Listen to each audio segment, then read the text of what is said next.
अजमेर में कांग्रेस सदर राहुल गांधी ने पार्टी कारकुनान से खिताब किया। उन्होंने आरएसएस और बीजेपी को सख्त तनकीद का निशाना बनाया।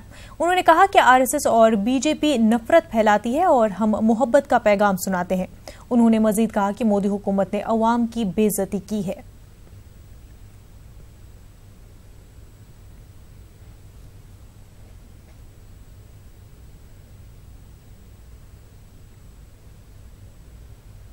प्यार फैलाओ, जहां लाठी चलाते हैं आप जाके गले लगो।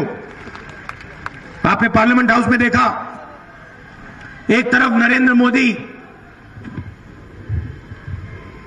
मेरे परिवार के बारे में, मेरे बारे में उल्टी सीधी बात करते हैं, गाली देते हैं, पूरी कांग्रेस पार्टी का अपमान करते हैं, कहते हैं कांग्रेस पार्टी को मिटा दूंगा। और कांग्रेस पार्टी का प्रेसिडेंट लोकसभा में जाके उनसे गले मिलता है। मैं उनसे गले मिला, उनके अंदर जो नफरत थी, उस नफरत को मेरे प्यार ने दबा लिया। सेवा दल की बात कीजिए, गांधी जी की बात कीजिए, अंबेडकर जी की बात कीजिए, उससे पीछे जाइए, वीरों की बात कीजिए, जिनको हम भगवान मानते हैं उनकी बात कीजिए। यह देश नफरत का देश नहीं है, यह देश प्यार का देश है। वो अपना डर दिखा नहीं सकते हैं और डर को छुपाने के लिए वो नफरत दिखाते हैं। और ये सब आरएसएस के लोगों की बात है। और मैं उनसे कहना चाहता हूं, डरो मत, डरने की कोई जरूरत नहीं है। इस देश में किसी को डरने की जरूरत नहीं है। और ये रास्ता गांधी जी ने दिखाया था। बहुजन समाज पार्टी की सरबराह मायावती ने कांग्रेस की मध्य प्रदेश और बीजेपी की उत्तर प्रदेश हुकूमत पर ताजा हमला किया है। उन्होंने मध्य प्रदेश में गौकशी के मामले में 3 मुस्लिम नौजवानों और एएमयू मामले में 14 तलबा के खिलाफ एनएसए लगाए जाने की सख्त अल्फाज में मजम्मत की है और इसे सरकारी दहशतगर्दी के मुतरादिफ बताया है। उन्होंने कहा कि लोगों को इन मामलों से बीजेपी और कांग्रेस के भी फर्क को समझना चाहिए। मायावती ने कहा कि मध्य प्रदेश की कांग्रेस हुकूमत यूपी की बीजेपी हुकूमत जैसी ही है। मायावती ने ताजा हमला ऐसे वक्त में किया है जब अपोजिशन जमातें बीजेपी के खिलाफ मुत्तहिदा महाज कायम करने की कोशिशें कर रही हैं। दिल्ली का बॉस कौन होगा, इस सवाल का जवाब आज भी नहीं मिल पाया है। मरकज और रियासती हुकूमत के दरमियान झगड़ा बरकरार है। कई उमूर पर जस्टिस ए के सीकरी और जस्टिस अशोक भूषण के दरमियान इख्तिलाफ राय पाया गया। जस्टिस सीकरी ने आमला के इख्तियारात दिल्ली हुकूमत को देने की बात कही। जस्टिस सीकरी और जस्टिस भूषण के दरमियान ट्रांसफर और पोस्टिंग के मामले पर इख्तिलाफ राय है। अब मामले पर 3 जजों की बेंच समाअत करेगी।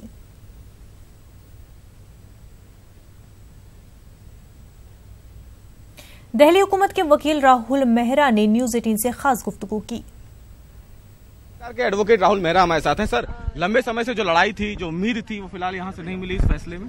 देखिए, उम्मीद पे तो दुनिया कायम है और अभी ये डिसीजन अभी क्लोज नहीं हुआ है, क्योंकि डिफरेंस ऑफ ओपिनियन है सर्विसेज के ऊपर।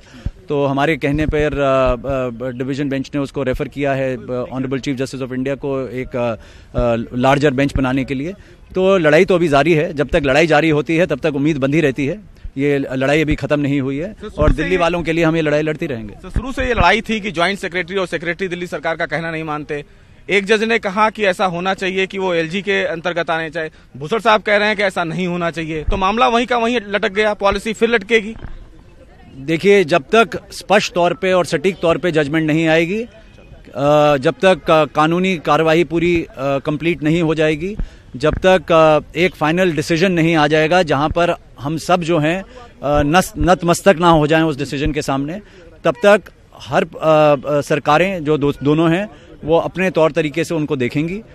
हमारे नज़रिए से ये लड़ाई जो है अभी जारी है। इसमें अभी एक पूर्ण विराम नहीं लगा है और जब तक पूर्ण विराम नहीं लगेगा तब तक उम्मीद हमेशा जारी रहेगी। फिलहाल सुप्रीम कोर्ट के इस फैसले से दिल्ली सरकार को जो उम्मीद थी वो फिलहाल दिल्ली सरकार को यहां से नहीं मिली। फैसले में कुछ ही ऐसे अधिकार हैं जो फिलहाल दिल्ली सरकार को दिए गए। उन अधिकारों की अगर बात करें तो बिजली कंपनियों के डायरेक्टर की नियुक्ति, पब्लिक प्रोसिक्यूटर यानी कि जो सरकारी वकील है उनकी नियुक्ति, और साथ ही साथ सर्कल रेट का अधिकार फिलहाल दिल्ली सरकार को दिया गया है। बाकी सारे अधिकार केंद्र सरकार के पास ही रहेंगे। सर्विसेज यानी कि अधिकारियों के ट्रांसफर और पोस्टिंग को लेकर दिल्ली सरकार और एलजी में शुरू से मतभेद था, और इस पूरे मतभेद को लेकर सुप्रीम कोर्ट के दोनों जजों के जो फैसले थे वो अलग अलग थे। लिहाजा इस पूरे मामले को 3 जजों की बड़ी बेंच को भेज दिया गया है। अब वो ये बेंच तय करेगी कि दिल्ली में जो अधिकारी हैं, जो सेंट्रल गवर्नमेंट के अंतर्गत आते हैं, जिसके अधिकार अभी एलजी के पास है, वो ट्रांसफर पोस्टिंग का अधिकार आने वाला जो 3 जजों का जो फैसला होगा वो किसके पक्ष में होगा। लेकिन फिलहाल दिल्ली सरकार को सुप्रीम कोर्ट से जितनी उम्मीद थी उतनी राहत नहीं मिल पाई। कैमरामैन नागेंद्र के साथ सुशील पांडे, न्यूज़ 18 दिल्ली। दिल्ली के वजीर आला केजरीवाल ने सुप्रीम कोर्ट के फैसले पर रद्द-ए-अमल जाहिर किया है। उनका कहना है कि अगर अवाम की मुंतखबा हुकूमत कोई ट्रांसफर नहीं कर सकती तो सरकार कैसे चलेगी। उन्होंने फैसले को अवाम और जमहूरियत के खिलाफ बताया। चाहते हैं कि हम सुप्रीम कोर्ट की बहुत इज्जत करते हैं और पूरा मान सम्मान है हमारे मन में, लेकिन जजमेंट जो है वो दिल्ली के साथ और दिल्ली के लोगों के साथ बहुत बड़ा अन्याय है। दिल्ली के लोगों ने 70 में से 67 सीट देके एक सरकार चुनी। आज का जजमेंट ये कहता है कि उस चुनी हुई सरकार को ऑफिसर्स की ट्रांसफर करने की पावर नहीं है। तो एक प्रश्न ये उठता है कि अगर कोई सरकार अपने ऑफिसर्स भी ट्रांसफर नहीं कर सकती तो वो सरकार चलेगी कैसे। जिस पार्टी की सरकार है, जिसको 70 में से 67 सीट मिली, उसके पास अपने ऑफिसर्स को ट्रांसफर करने की पावर नहीं है। बीजेपी तर्जुमान संबित पात्रा ने अरविंद केजरीवाल को तनकीद का निशाना बनाया। उन्होंने केजरीवाल पर तौहीन अदालत का इल्जाम लगाया। भाषा का प्रयोग अरविंद केजरीवाल जी ने सुप्रीम कोर्ट के लिए किया है, यह विश्वास नहीं हो रहा है कि एक डेमोक्रेटिकली इलेक्टेड चीफ मिनिस्टर इस प्रकार का भाषा देश के सर्वोच्च न्यायालय के लिए प्रयोग भी कर सकते हैं। अरविंद केजरीवाल जी शुरू से ही अनार्किस्ट रहे हैं, वो अराजक रहे हैं। अराजक तत्वों को आगे बढ़ाना, संविधान को ताक पे रख के, कॉन्स्टिट्यूशन को ताक पे रख के नियमों के साथ खिलवाड़ करना, यह अरविंद केजरीवाल जी का तरीका रहा है शुरू से। करगिल में आज 6ठे रोज भी हड़ताल जारी है। करगिल को लद्दाख डिवीजन का हेडक्वार्टर बनाने का मुतालबा करते हुए तमाम सरकारी दफातर और दुकानें बंद है। बंद के सबब आम जिंदगी मुतासिर है। वाज़ेह रहे, कल करगिल जिले के मुख्तलिफ मकामात पर एहतजाजी मुजाहिरे किए गए। एहतजाजियों ने टायर भी जलाए। एहतजाजियों ने गवर्नर इंतजामिया की जानिब से इस मामले पर कमेटी की तश्कील को टाल मटोल का एक हरबा करार दिया। करगिल की मुश्तरका मज़ाहमती कमेटी के कॉल को भरपूर सपोर्ट मिल रहा है। जम्मू कश्मीर कांग्रेस के सीनियर लीडर वकार रसूल से मुतल्लिक एक वीडियो वायरल हुआ है। इस वीडियो में वकार को ट्रैफिक पुलिस एहलकार के साथ बदसलूकी करते देखा जा सकता है। ओ यार ये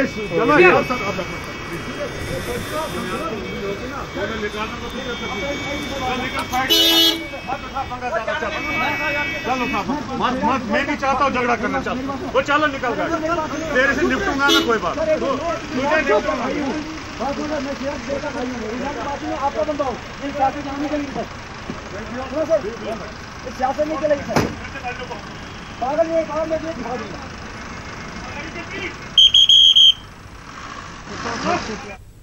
नाज़रीन, आपको सीधा ले चलते हैं तमिलनाडु, जहां पर अमित शाह खिताब कर रहे हैं। स्टालिन साहब की इच्छा क्या है? அதாவது இதற்கிடையிலே 2 முக்கியமான விஷயங்கள் நடந்திருக்கின்றன. ராகுல் காந்தியின் தலைமையிலே ஒரு பெரிய கூட்டணி அமைப்பதற்காக ஒரு திட்டம். இடையிலே ஸ்டாலின் அவர்கள் திராவிட முன்னேற்ற கழகம் அவர் ராகுலை பிரதமர் வேட்பாளராக அறிவிக்கிறார். ஆனால் அவர்களுடைய கூட்டணியிலே இருப்பவர்களே பலரும் அதை ஏற்க மறுக்கிறார்கள். அதனால ஸ்டாலினோட விருப்பம் தான் என்னன்னே நமக்கு தெரியல.